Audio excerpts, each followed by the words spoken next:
নমস্কার বন্ধুরা, সবাই কেমন আছেন? আশা করি খুব ভালো আছেন। আপনাদের আশীর্বাদে আমিও খুব ভালো আছি। কাকুলির আরেকটি নতুন ব্লগে আপনাদের স্বাগত জানাই। আজকে আপনাদের এক দুর্ধর্ষ রেসিপি করে দেখাবো। দেখুন আকাশটা কীরকম, প্রচণ্ড পরিমাণের বৃষ্টি হয়েছে কালকে সারা রাত ধরে।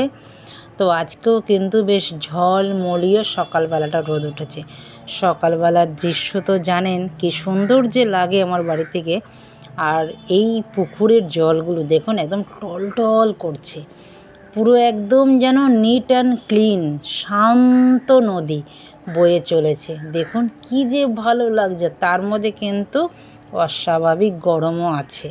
এই গরমের মধ্যে মনে হচ্ছে এই পুকুরটার মধ্যে গিয়ে একটু ডুব দিয়ে আসি।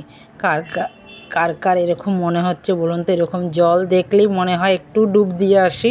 জলটা একদম স্বচ্ছ পরিষ্কার, কি যে ভালো লাগছে।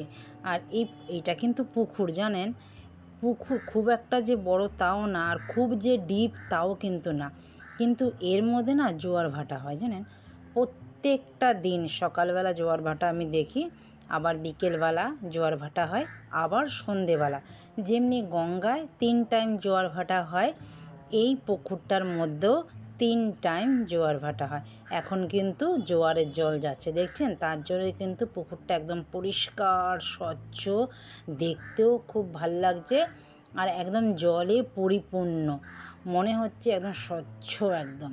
তো বৃষ্টি তো পড়ছে, বৃষ্টি আবারও হবে। কতদিন ধরে এখন ঝড় বৃষ্টি হবে পূর্বাভাস খবর দিয়েছে।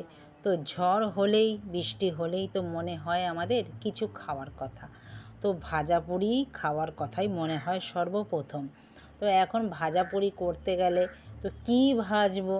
তো এখন ঘরে ছিল অনেক রকমের সবজি, সবজিগুলোকেও শেষও করতে হবে। আমার মেয়েও আছে, সবাই আজকে ঘরে আছি। তো এই সবজিগুলো দিয়ে আজকে একটা পকোড়া বানাবো।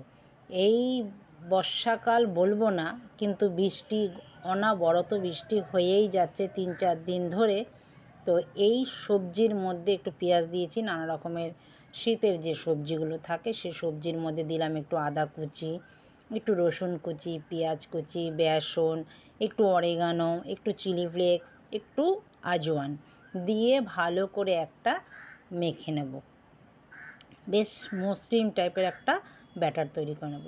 ব্যাটার তৈরি করে নেবে, তেল গরম হওয়ার পরে ভেজে নেব। ভেজে নিয়ে একটু শসা কাটবো, একটু মুড়ি নেব, সন্ধেবেলার 1 কাপ চা নেব, জমে ক্ষীর হয়ে যাবে খাওয়াটা। মানে সন্ধেবেলা, এটা সন্ধেবেলাও মুড়ি দিয়েও তো আমি খাচ্ছি, এটা ভাত দিয়েও খাওয়া যায়। আর এটা ডাল ভাত দিয়ে খেলে তো আমার তো মনে হয় না আর কোনো তরকারি লাগবে। এর মধ্যে অনেকটাই একটু ভাজা হয়তো, কিন্তু অনেকটাই সবজি আছে। বাচ্চারাও বেশ খেতে ভালোবাসবে। আমার বাচ্চারা তো বেশ ভালোবাসে এসব ভাজাপুরি খেতে। তো ভাজাপুরির সাথে যদি সবজি মিশিয়ে ভাজাপুরি করা যায় কিন্তু খারাপ লাগে না। আমার তো খুবই ভালো লাগছে, আপনাদের কেমন লাগছে সেটাও জানাবেন। এইখানে নিয়ে নিয়েছি মুড়ি আর এই ভাজা আর শসা। এটা খেয়ে এবার একটু রেস্ট নিয়ে বাকি কাজ, সকাল থেকে যে উঠি ঘরের কাজ করতে করতে একদম রাত হয়ে যায়। এখন আবার রাতের খাবার বাকি আছে। রাতের খাবার কি খাবো চিন্তা। একবেলা খাওয়া শেষ হতে না হতেই তারপরে আবার কি খাবো সেই চিন্তাই আরম্ভ হয়ে যায়।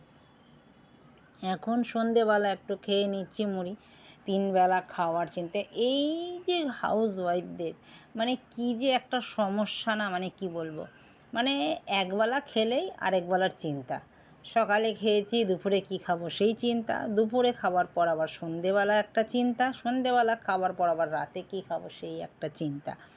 তো এই 4 বেলা, এই 4 বেলা কী খাই একটা এক এক সময় না মনে হয় না দূর আর রান্নাবান্না করবোও না, ভালোও লাগবে না। আমার সাথে এরকম কার কার একমত বলুন তো? আমার মাঝে মাঝে মনে হয় যে মাঝে মাঝে এরকমও করি, আমি রান্না করি না। মাঝে মধ্যে একদম প্লেন খাবারই রান্না করে ফেলি আর ওরমই খাওয়া দাওয়া করি।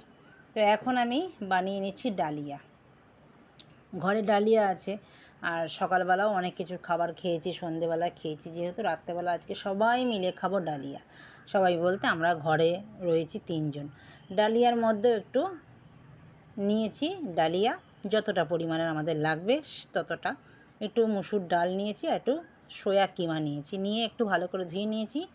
আর কড়াইয়ের মধ্যে একটু দিলাম সাদা জিরে ফোড়ন, তেজপাতা ফোড়ন, আদা ফোড়ন দিয়ে অনেক রকমের সবজি, যে সবজি দিয়ে আমি পকোড়াটা বানিয়েছিলাম সেই সবজিটাই আবার একটু ছিল, সেই সবজিটাই দিয়েছিলাম। পেঁপে, গাজর, আলু, একটু পেঁয়াজ, এগুলো সব কিছু দিয়ে, একটু বরবটি যা ছিল ঘরে দিয়ে একটু ভালো করে নাড়াচাড়া দিয়ে দিলাম। নাড়াচাড়া দিয়েই সয়াবিনগুলো আর একটু ডাল আর ডালিয়া ভালো করে ধুয়ে দিয়ে দিলাম। ধুয়ে এই 5 থেকে 7 মিনিট এটাও নাড়বো। হলুদ দিলাম পরিমাণ মতন, নুন দেবো পরিমাণ মতন, দিয়ে এবার দিলাম একটু পালং শাক কোচানো, এটা একটু এক্সট্রা দিলাম। পালং শাকটা দিলে এটা একটা হেলদি খাবার হলো রাত্রেবেলা। অথচ তেল কিন্তু নেই এর মধ্যে, একদমই তেল নেই, দেখতেই পারলেন। তো এবার জল দিয়ে দেবো পরিমাণ মতন, সেদ্ধ হয়ে গেলে একটা ডিম সিদ্ধ, একটু পকোড়া আছে ওটা দিয়ে আমরা খেয়ে নেব। আজকের রাতে কিন্তু এইটাই, মাঝে মধ্যে এরকম রাতে খাবার খেতেও কিন্তু ভাল লাগে। এটা টিফিনেও খাওয়া যায়, যারা ডায়েটে আছেন তারা কিন্তু দুপুরেও লাঞ্চে এটা নিতে পারেন। খুব ভালো একটা হেলদি খাবার, এর মধ্যে সব রকমের প্রোটিন যুক্ত আছে, তো কোনো অসুবিধা নেই। খিদেও বেশ বারে বারে পাবে না। আমার হয়ে গেছে, এবার শুধু খাবার পালা। এবার ডিম সিদ্ধ দিয়ে এটা খেতে যে এত টেস্টি লাগে কি বলবো আর। ভিডিওটা কেমন লাগলো, দুটো রান্নাই কেমন লাগলো সেটাও কিন্তু কমেন্টে জানাবেন। যদি ভালো লেগে থাকে লাইক, কমেন্ট, শেয়ার করে চ্যানেলটিকে সাবস্ক্রাইব করে পাশে থাকার অনুরোধ রইল। দেখা হচ্ছে আবার নতুন কিছু নিয়ে, নতুনভাবে। যদি ভালো লাগে পাশে থাকবেন। দেখা হচ্ছে আবার নতুন একটি ব্লগে। সবাই ভালো থাকবেন, সুস্থ থাকবেন। নমস্কার, টাটা।